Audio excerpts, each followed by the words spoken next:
Corruption छिपाने के लिए क्या विपक्ष ये दांव चल रहा है या इमरान खान को ये डर सता रहा था कि सत्ता चली गई, इलेक्शन वो कॉल नहीं कर पाए तो फिर क्या होगा? इन तमाम मुद्दों पर बात करने के लिए हमारे साथ बेहद खास मेहमान पाकिस्तान से जुड़ रहे हैं। राणा अली जो है पाकिस्तानी पत्रकार, बहुत स्वागत है आपका। राणा एहसान अफजाल हमारे साथ PMLN के नेता जुड़ गए हैं, बहुत स्वागत राणा एहसान जी आपका भी। और किरण भट्ट पाकिस्तान से हमारे साथ पत्रकार जुड़ गए। आप तीनों मेहमानों का स्वागत है। सबसे पहले तो राणा अली जो है हमें यही बताएं भारतीय दर्शकों को कि आज सुप्रीम कोर्ट में सुनवाई कितने बजे शुरू होगी? आज PTI जो अपना पक्ष रखने वाला है वो कौन से तर्क आज रखने वाला है? अभी तक आपके पास कितनी डिटेल्स इससे जुड़ी हुई आई हैं? जी बहुत शुक्रिया। सबसे पहले तो मैं आपको ये बता दूं कि सुप्रीम कोर्ट ने कल की जो कार्रवाई थी, जो कल समाप्त की, उसमें उन्होंने अपोजिशन की पार्टी के जो वकील थे फारूक नाइक साहब, उनकी बातें सुनी, उनका मौक़िफ़ सुना। उसके बाद उन्होंने आज के दिन 12 बजे तक के लिए ये मुलतवी की थी और आज 12 बजे यानी कि पाकिस्तानी 12 बजे ये समाअत फिर दोबारा से सुप्रीम कोर्ट में शुरू होगी, तो जिसमें आज वो गवर्नमेंट का जो मौक़िफ़ है वो सुनेंगे। तो अब लेट्स सी कि क्या इसका फैसला आता है। हमें जो अभी तक लग रहा है वो हमें यही लग रहा है कि दो इसमें सूरतें हल हो सकती हैं, या तो इसको मजीद थोड़ा सा ड्रैग किया जाएगा सुप्रीम कोर्ट की तरफ से ही, और या इसका जो फैसला है वो गवर्नमेंट के हाथ में कर दिया जाएगा। हमें अभी तक अपोजिशन के हाथ में फैसला होता कहीं से नजर नहीं आ रहा है, जो हालात इस वक्त बन चुके हैं पाकिस्तान के अंदर। रही बात इलेक्शन कॉल करने की, तो किरण भट्ट जी देखिए, ये पहले ही इलेक्शन कमीशन कह चुका है कि हमें कम से कम 6 महीने का वक्त मिलना चाहिए, हम उससे पहले इलेक्शन नहीं करवा सकते।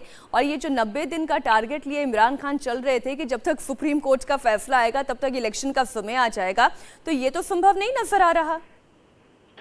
अच्छा, इसमें हमने मीनाक्षी कल भी डिस्कस किया था कि इतनी जल्दी इलेक्शंस नहीं हो सकते। पाकिस्तानी जो डिपार्टमेंट है, ये election commission of Pakistan, that is not ready. और हमारा अभी ऑलरेडी एक काफ़ी ज़्यादा मसला जो है वो इलेक्ट्रॉनिक वोटिंग मशीन से चल रहा है कि हम लोग उसको यूज़ कर सकेंगे नहीं कर सकेंगे, उसकी क्या जो रिस्ट्रिक्शंस होंगी, वो कहाँ तैयार की जाएगी। वैसे मिनिस्ट्री ऑफ टेक्नोलॉजी ने उसको प्रिपेयर किया था। देन द कॉन्स्टिट्यूंसीज और हमारा सेंसस का जो इशू चल रहा था कि अभी मर्दमशुमारी होनी थी, आबादी की गिनती होनी बाकी है कॉन्स्टिट्यूंसीज, क्योंकि खैबर पख्तूनख्वा में चेंज की गई, वहाँ पे सीट्स बढ़ गई।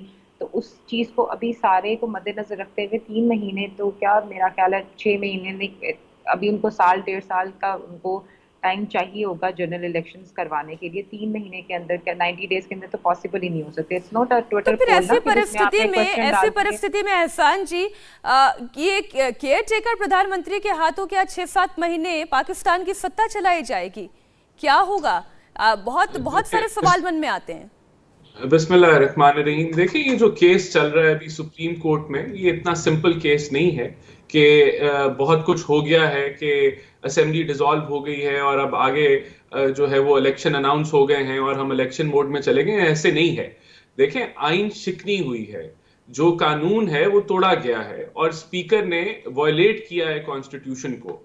तो ये अगर आप समझते हैं कि अगर सुप्रीम कोर्ट हुकूमत के हक में फैसला दे देगी तो इसके बहुत दूर अंदेश मानी होंगे। इसका मतलब ये होगा कि कोई भी हुकूमत जो है वो कोई भी बयानिया लेगी, कोई भी साजिश का जिक्र करेगी और स्पीकर उसके साथ मिल जाएगा तो वो अपनी मर्जी का मनगढ़ंत फैसला जो है वो कर देगा। तो इसका मतलब है पार्लियामान जो है वो बेमानी हो गई है, उसका मकसद खत्म हो गया और वो वजीर आजम को हटाना कानून के मुताबिक जो नो कॉन्फिडेंस मोशन है वो खत्म हो जाता है। तो ऐसे नहीं होगा। देखिए, ये इमरान खान ने जो शॉट खेली, उसको खेलने तब तो लग रहा था बड़ा, उन्होंने छक्का मार दिया और विन विन सिचुएशन बन गई है उनके लिए। लेकिन आज जितने लीगल एक्सपर्ट्स हैं पाकिस्तान के अंदर, जितनी मीडिया के ऊपर डिबेट हुई है, किसी एक बंदे ने नहीं कहा कि आइन शिकनी नहीं हुई, किसी एक बंदे ने नहीं कहा कि इमरान खान ने रूल्स ऑफ द गेम से बाहर हटके जो है वो किया है और गलत किया है। तो ये जो इम्तिहान है, ये पाकिस्तान की कोर्ट का इम्तिहान है। जी एहसान जी, आपने जो कहा कि इसमें कानून तोड़ा गया, यानी कि कॉन्स्टिट्यूशन के खिलाफ जाकर उन्होंने जो किया कार्रवाई, लेकिन अगर कार्रवाई को हम देखते हैं बहुत ही एक लेमैन के लिए, एक आम आदमी के लिए, कि उन्होंने प्रस्ताव लेकर आए, प्रस्ताव को लेकर सामने रखा गया स्पीकर के सामने और बताया गया कि ये जो प्रस्ताव लाया गया इसके पीछे जो बाहर के जो मुल्क हैं उनके साजिश के तहत लाया गया है, इसलिए इस पर आर्टिकल 5 लगा दिया गया, देशद्रोह का लगा के उन्होंने उसको खारिज कर दिया। उसके बाद डिप्टी स्पीकर ने बोला कि हम आगे फिर पार्टी ने इसको मतलब डिसॉल्व कर दिया और आगे वो चले गए राष्ट्रपति के पास। राष्ट्रपति ने कहा कि केयरटेकर गवर्नमेंट रहेगी और असेंबली खत्म कर दी गई। देखने में तो लगता है कि कॉन्स्टिट्यूशन में जैसे कार्रवाई होती है वैसे ही हुई है, लेकिन जरा हमको समझाइए कि कहां पर आपको लगता है, आपके पार्टी को लगता है जिसकी वजह से आप सुप्रीम कोर्ट में गए हैं कि इसमें अनकॉन्स्टिट्यूशनल हुआ है।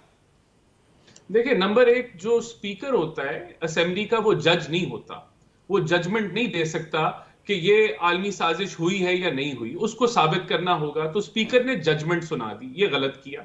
नंबर दो, जब नो कॉन्फिडेंस मोशन चल रही होती है तो आईनी तौर पे कॉन्स्टिट्यूशनली आपको वोटिंग करानी है और आप असेंबली डिसॉल्व नहीं कर सकते, ये मुमकिन ही नहीं है, आईन इसकी इजाजत ही नहीं देता। नंबर तीन, जो इन्होंने आर्टिकल 5 इन्वोक किया, वो इन्वोक हो ही नहीं सकता। लॉयल्टी टू स्टेट, उन्होंने कहा कि लॉयल्टी टू स्टेट वायलेट हुई है, जिसका ये मतलब है कि अनाउंसमेंट हो गई स्पीकर की तरफ से कि ये जितनी ऑपोजिशन बैठी है, गद्दार बैठी है, इसने लॉयल्टी टू स्टेट वायलेट कर दी। तो वो कौन होते हैं, किसके कौन से सबूत हैं, कौन सी कोर्ट ने ये कहा कि लॉयल्टी टू स्टेट वायलेट हुई है, बिल्कुल किस सही। Supreme court. तो ये सारे मामलात जो हैं, देखें, फिर सदर जो है, क्या सदर को आइन का नहीं पता जिसने असेंबलीज डिसॉल्व की?